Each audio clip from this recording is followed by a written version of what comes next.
అందరికీ నమస్కారం. ఛానల్కి స్వాగతం. ఈరోజు మనం ఈ వీడియోలో రేపు రాబోయే మాఘ పౌర్ణమి రోజున ఎలాంటి పరిహారాలు చేసుకోవాలి, అదేవిధంగా ఏ ఏ రాశులకు ఆకస్మిక ధనలాభం ఉంది అనే విషయాల గురించి ఇప్పుడు మనం ఈ వీడియోలో తెలుసుకుందాం.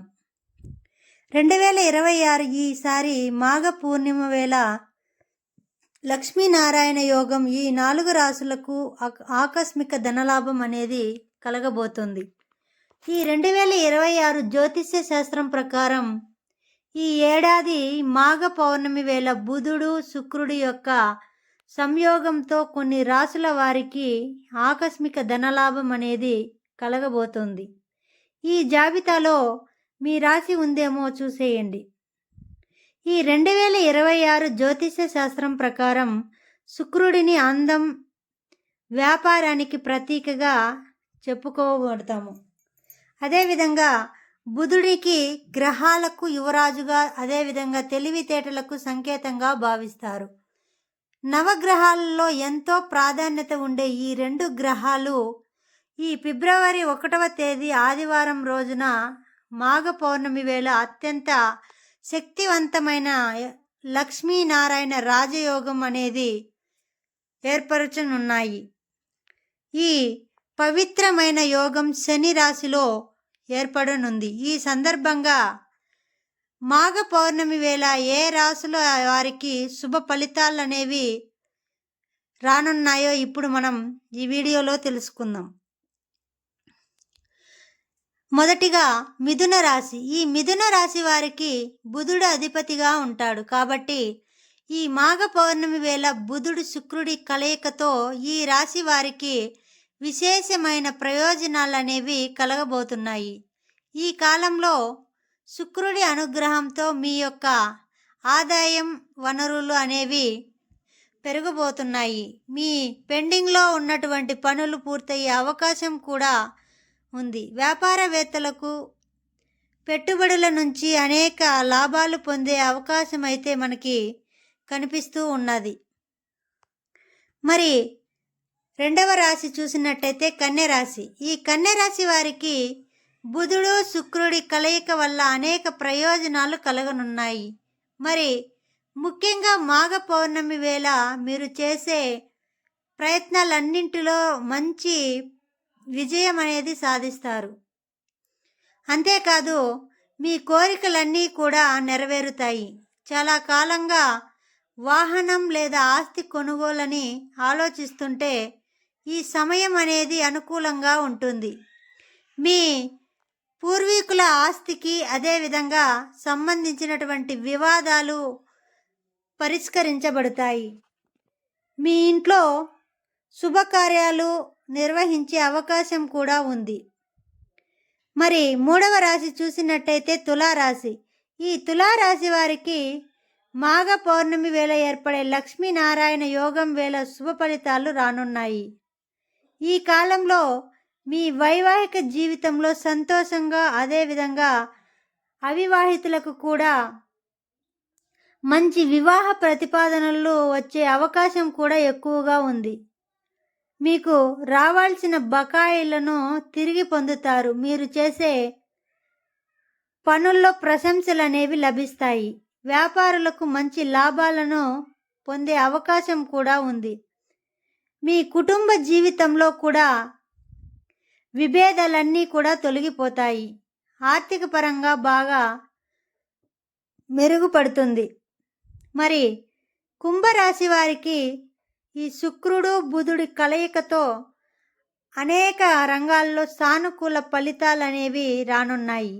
ఈ సమయంలో మీరు ఆకస్మిక ధనలాభం పొందే అవకాశం కూడా ఉంది.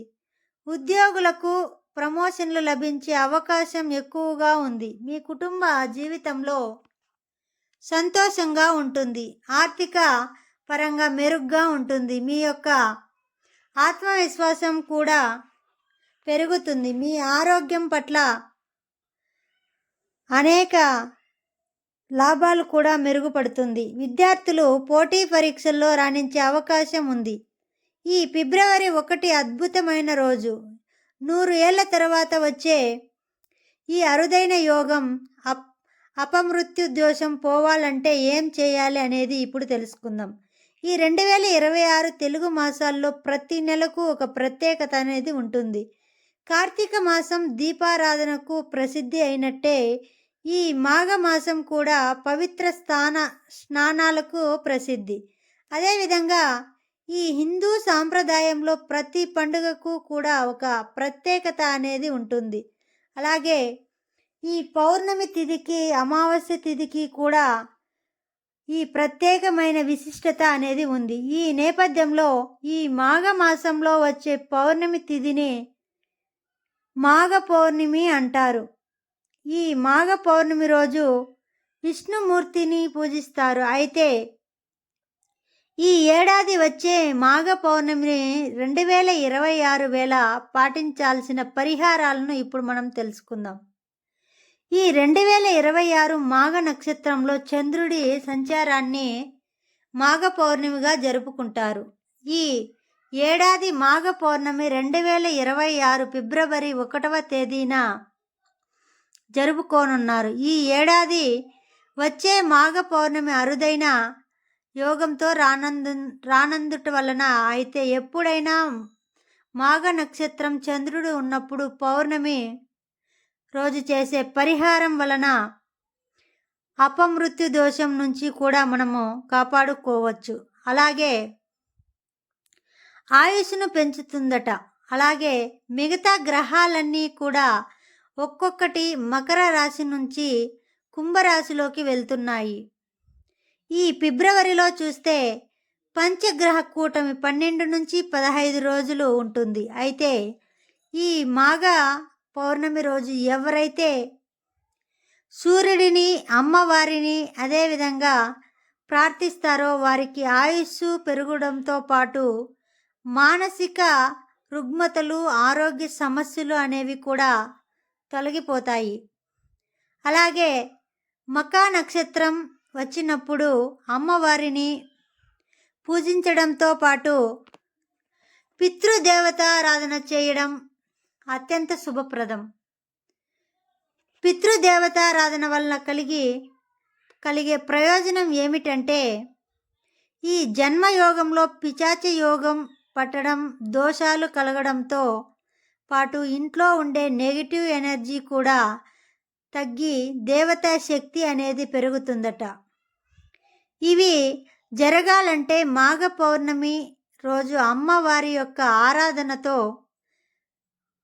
పాటు పితృదేవతారాధన ఖచ్చితంగా చేయాలట. ముఖ్యంగా ఈ మకా నక్షత్రం రోజు చేసే పితృదేవతారాధన అనేది విశేషమైన ఫలితాలను మనకు ఇస్తుందని పండితులు చెబుతున్నారు. ఎందుకంటే మకా నక్షత్రానికి పితృదేవతలకు అది ఆది దేవతలుగా చెబుతారు. ఈ మాఘ పౌర్ణమి రోజు పాటించాల్సిన పరిహారాలు ఏంటి అనేవి ఇప్పుడు చూసినట్టయితే ఈ మాఘ పౌర్ణమి 2026 రోజున స్వయం పాకం దానం చేయడం, గోశాల దగ్గరకు వెళ్ళి గోవులకు మేత వేయడం, వీలైనంత వరకు ధ్యానం చేయడం, తెల్లటి వస్త్రాలను దానంగా ఇవ్వడంతో పాటు మాఘ పౌర్ణమి రోజు క్షేత్ర దర్శనం అద్భుతమైనటువంటి ఫలితాలను ఇస్తుంది. మరి ముఖ్యంగా ఈ మాఘ పౌర్ణమి రోజున అమ్మవారి యొక్క మంత్ర సాధన చేయడం విశిష్టమైనటువంటి ఫలితాలను ఇస్తుంది. త్వరగా మంత్రసిద్ధి అనేది జరుగుతుంది. పౌర్ణమి రోజున అమ్మవారి యొక్క మంత్రాలతో పాటు గణపతి యొక్క మంత్రాలను పఠించడం కూడా శుభ ఫలితాలు అనేది ఇస్తుంది. ఇలాంటి మరెన్నో వీడియోస్ కోసం మా ఛానల్ని సబ్స్క్రైబ్ చేసుకోండి. అదేవిధంగా పక్కనే ఉన్నటువంటి గంట సింబల్ని యాక్టివేట్ చేసుకోండి. ఈ గంట సింబల్ని యాక్టివేట్ చేసుకోవడం వలన మా ఛానల్లో పోస్ట్ అయ్యే ప్రతి వీడియో మీకు నోటిఫికేషన్ రూపంలో అందుతుంది. మరియు మా వీడియోని ఎక్కడా కూడా స్కిప్ చేయకుండా చూసినందుకు ధన్యవాదాలు. సర్వే జన సుఖినో భవంతు.